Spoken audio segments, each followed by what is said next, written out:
Nuclear capable missile Pakistan पर दागा गया है। एक ऐसा मिसाइल जो कि मेरे ख्याल में न्यूक्लियर वॉरहेड को कैरी कर सकता था, वो मोड़ काट कर पाकिस्तान की हदूद में आ गया। तो ये नहीं है कि जी सिविल एविएशन के जहाज़ों को खतरा था, वो तो था ही। पाकिस्तान को कितना बड़ा खतरा था। इंडिया देखिए आप वो कोई भी आपको चाल उससे चूकता नहीं है, आपके खिलाफ कुछ भी कर देगा। सुपरसोनिक भारतीय मिसाइल जो कि अनआर्म्ड था वो पाकिस्तानी हदूद में गिरा, उसकी कोई पेशगी इत्तला नहीं थी। 9 मार्च को 6:33 पर भारतीय हदूद से एक शय ने मुल्की फजाई हदूद की खिलाफ वर्जी की और पाक फजाइया ने उस मशकूक शय की मुकम्मल निगरानी की और उसे गिराया। अच्छा, DGISPR ने यह भी कहा कि मियां चन्नू में क्या हुआ, भारत को वजाहत देना होगी। और आज बुज़दिल भारत के वज़ारत दिफा की जानिब से एक बयान जारी किया गया जिसके मुताबिक एक तकनीकी खराबी की वजह से मिसाइल हादसाती तौर पर फायर हुआ जो पाकिस्तान के एक इलाके में गिरा। अच्छा, भारतीय वज़ारत दिफा ने मिसाइल दागने को फौज की गलती तस्लीम करते हुए वाक़ये को इंतहाई अफसोसनाक भी करार दे दिया कि अभी तो नंदन की चाय ठंडी नहीं हुई और भारत को चाय की और तलब हो गई है। और इतलात हैं कि इस भारतीय हरकत से सऊदी अरब, कतर और PI के जो जहाज है मुतासर हो सकते। जो हम लोग जो जानते हैं कि मिसाइल कैसे फायर होते हैं, कैसे अपने तब्दील करते हैं डायरेक्शन, तो ये बात मानने वाली नहीं है। कम से कम मैं नहीं मानता कि ये कोई गलती थी। गलती से फायर हो सकता है, उसके बाद गलती से वो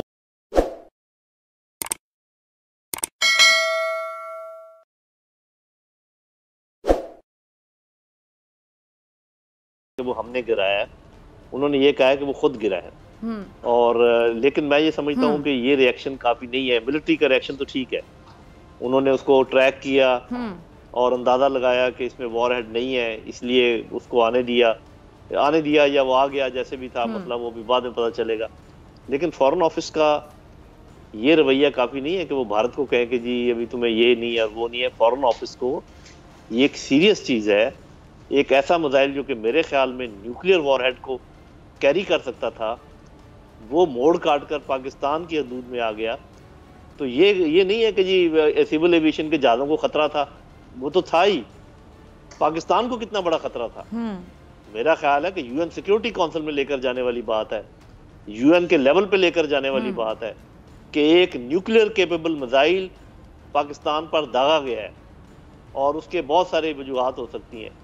तो मेरा ख्याल है कि हमारा रिएक्शन वीक है, कमजोर है और एक न्यूक्लियर पावर के स्टेटस का रिएक्शन नहीं है। सुपरसोनिक भारतीय मिसाइल जो कि अनआर्म्ड था वो पाकिस्तानी हदूद में गिरा, उसकी कोई पेशगी इत्तला नहीं थी। और उसके बाद जब DGISPR की जानिब से इस वाक़े पर प्रेस कॉन्फ्रेंस की गई, रद्द-ए-अमल दिया गया, तो उसके बाद भारत की जानिब से एक वजाहत जारी की गई कि जनाब ये गलती से यहाँ पर आ गिरा। खुशकिस्मती से कोई जानी नुकसान नहीं हुआ।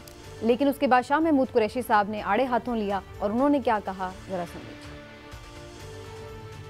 हमें जवाब चाहिए कि ये क्या हुआ। आपने इस हरकत से पूरे खित्ते के अमन व इस्तेहकाम को तहबाला करने की कोशिश की है। 2 एटमी कुव्वतों के दरमियान एक झड़प का जरिया बन सकता था। मैं तवक्को कर रहा हूँ बहसीत पाकिस्तान के वजीर खारजा कि मुझे इसका मुनासिब जवाब मिलेगा। तो मजीद उन्होंने इसकी जवाब मांगा है, जवाब तलबी की है। और ये भी पता चला है कि तर्जुमान दफ्तर खारजा ने भी भारतीय नाज़िमुल उमूर को बुलाकर इस पर एहतजाज रिकॉर्ड कराया। तो इस सारे वाक़े पर यह क्यों हुआ, इसके पीछे मकसद क्या था और पाकिस्तान का रिस्पांस कैसा रहा, इसके हवाले से गुफ्तगू करेंगे इस सेगमेंट में। ख़ास तौर पर हमें ज्वाइन करें लेफ्टिनेंट जनरल रिटायर्ड गुलाम मुस्तफ़ा साहब। आपको बहुत खुश आमदीद कहती हूँ गुलाम मुस्तफ़ा साहब, आपने वक्त निकाला हमारे शो के लिए। जनरल साहब, सबसे पहले तो यही फरमाइएगा, आपके नज़दीक आपको क्या इस वाक़े की वजूहात नज़र आ रही हैं? ये सरासर नाअहली हो सकती है या कोई सोची समझी शरारत भी हो सकती है भारत की? देखिए, कोई पॉसिबिलिटी हम रद्द नहीं कर सकते, लेकिन मेरे नज़दीक ये सोची समझी एक स्कीम के तहत काम हुआ है ये। क्योंकि इस किस्म जो मिसाइल्स हैं, जो मॉडर्न मिसाइल्स हैं, इन सब में सेल्फ डिस्ट्रक्ट मैकेनिज्म होता है इसमें। और जो ही जो लॉन्च करने वाले को एहसास होता है कि मिसाइल गड़बड़ कर रहा है, ये रोग हो गया है, ये कंट्रोल नहीं हो रहा है, ये तो उस मैकेनिज्म को एक्टिवेट कर दिया जाता है, मिसाइल सेकंडों में तबाह हो जाता है उसमें। भारत के पास ये सब कुछ मौजूद था, इसके बावजूद उन्होंने नहीं किया और काफी अपने टेरिटरी में ट्रेवल करने के बाद जब ये पाकिस्तान के अंदर दाखिल हो गया तब भी उन्होंने इसको कुछ करने की कोशिश नहीं की। तो जिससे इस बात को तकवीत पहुंचती है कि उनका वाज़े इसका मकसद था ये। और जो मकासद हो सकते हैं, नंबर एक तो बड़ा वाज़ेह है कि वो जानना ही चाह रहे थे कि पाकिस्तान कैसे रिएक्ट करेगा इसको। और पाकिस्तान का जो पीस टाइम में, देखिए इस वक्त हालत जंग में नहीं है, पीस टाइम में है। पीस टाइम में पाकिस्तान का इसके बारे में रिस्पांस कैसा रहेगा और क्या मैकेनिज्म है पाकिस्तान का जो है डिफेंस का या दूसरे जो हमारे तरीक़ाकार हैं वो कैसे हैं, इसको इनको जज करने का भी एक वजह हो सकती है इसकी। लेकिन मैं ये मानने को तैयार नहीं हूँ कि ये गलती से हुआ है। गालिबन लॉन्च करने के बाद क्योंकि डिस्ट्रॉय नहीं किया गया इसको जो हो सकता था, तो आपको इसकी इंटेंशन, तो इससे ये ऐसे मिसाइल लॉन्च करने के पहले उसको इरेक्ट किया जाता है, उसके अंदर लॉन्च कोड देते हैं, फीड करते हैं, उसके बाद उसका फ्लाइट पाथ डेटा एंटर होता है, उसके बाद मल्टीपल लॉन्च कीज होते हैं ऐसे मिसाइल पे। मगर ये सब हो गया और वो लॉन्च भी हो गया और इट्स इम्पॉसिबल कि गलती से लॉन्च हो। जब तक आप ये सब ना करें और ठीक से बटन को दबाएं, it can not take off. दूसरी बात ये है, इस पे सब मार्किंग्स निकाले गए थे, इस मिसाइल पे कोई मार्किंग था ही नहीं। मतलब ये था, और साथ साथ एक छोटा सा वॉरहेड जो था जो इस मिसाइल को डिस्ट्रॉय करेगा जब वो इंपैक्ट करेगा, इसलिए कि वो चाहते थे कि पता ही नहीं चले ये है क्या, किधर से आया है और क्या है। तो इसलिए मैं आपको बताना चाहता हूं ये एक बड़ा सीरियस था। ये हमारा टाइमिंग, हमारा रिएक्शन टाइम्स, रिस्पॉन्स टाइम्स, ये सब चीजें वो टेस्ट किया इन्होंने और सक्सेसफुली टेस्ट किया। नहीं तो वो फोन करके बता देते कि भाई ये ऐसा हो गया है, मिसाइल हैज गॉन रोग। वो फौरन फोन उठा के करते, उन्होंने वो कोशिश भी नहीं की, इसलिए कि वो सोच रहे थे कि ये खुद एक्सप्लोड हो जाएगा और उनको पता भी नहीं चलेगा।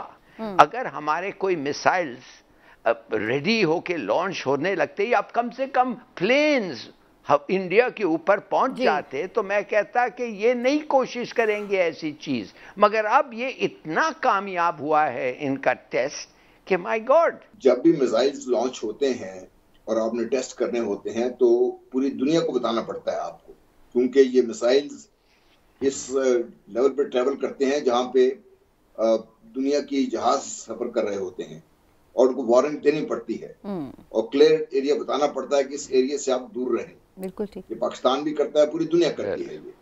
आज तक जब भी पाकिस्तान ने लॉन्च किए हैं सारी दुनिया को बता के किए हैं लॉन्च, फिर दुनिया देखती भी है इसको क्या करता है। इसका तो कोई नोटिफिकेशन भी कहीं जगह नहीं था। फिर it was travelling eight 40,000 feet, जिस पे आपकी बहुत ज्यादा एयरलाइंस सफर कर रही होती हैं उसके ऊपर।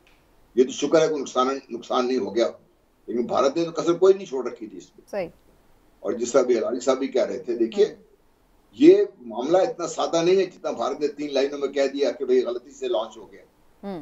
लॉन्च प्लान करके हुआ, गलत हो गया था तो इसको डिस्ट्रॉय कर सकते थे, डिस्ट्रॉय नहीं किया उन्होंने हमारे रिस्पॉन्सेस टेस्ट किए। अब इसके बाद नेक्स्ट स्टेज पे वो शायद इससे आगे जाने की कोशिश करेंगे, क्योंकि उनको बहुत बड़ी सुप्ती उठानी पड़ी है। और हम ये समझते हैं कि इस वक्त दुनिया की सारी नजर यूक्रेन पे लगी हुई है या साउथ चाइना सी की तरफ लगी हुई है, तो वो अपना कोई ना कोई स्कोर सेटल कर सकते हैं। ये बहरहाल देखिए, मुश्तरका तहकीकात हो या कुछ भी हो, दुनिया इस चीज को नोटिस नहीं लिया, दुनिया ने ना ही वो लेगी इस चीज का नोटिस। दुनिया इस चीज का नोटिस भी नहीं लिया कि भारत की 7 कंपनियां ब्लैक लिस्ट हो गई थी दाइश को सपोर्ट करते हुए। फिर भारत ने गुज़िश्ता दिनों 3 मेजर पकड़े गए हैं स्मगलिंग रिंग्स जो बाकायदा यूरेनियम स्मगल कर रहे थे। ये तो भारत तो इस खित्ते को आग लगाने के लिए तैयार बैठा हुआ है। देखिए, ये बात तय है कि उन्होंने रिएक्शन और रिस्पांस दोनों हमारे चेक करने थे, जानबूझ के किया है, गलती से नहीं हुआ। लेकिन जो उससे भी अहम बात है, ये एडमिशन उन्होंने इसलिए नहीं किया कि वो गलती का एतराफ करना चाहते थे।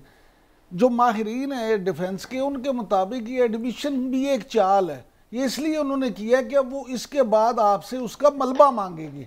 वो नहीं ये चाहते कि आप उस मलबे पे मजीद कोई तहकीक करके चाइना से मिल के या खुद और ये उनके जो है ना देखें कि वो क्या कर रहे हैं। इसलिए उन्होंने ये पहले स्टेप के तौर पे ये एडमिशन किया है, अदरवाइज उन्होंने ये बात एडमिट ही नहीं करनी थी। इंडिया देखिए आप वो कोई भी आपको चाल उससे चूकता नहीं है आपके खिलाफ कुछ भी कर देगा।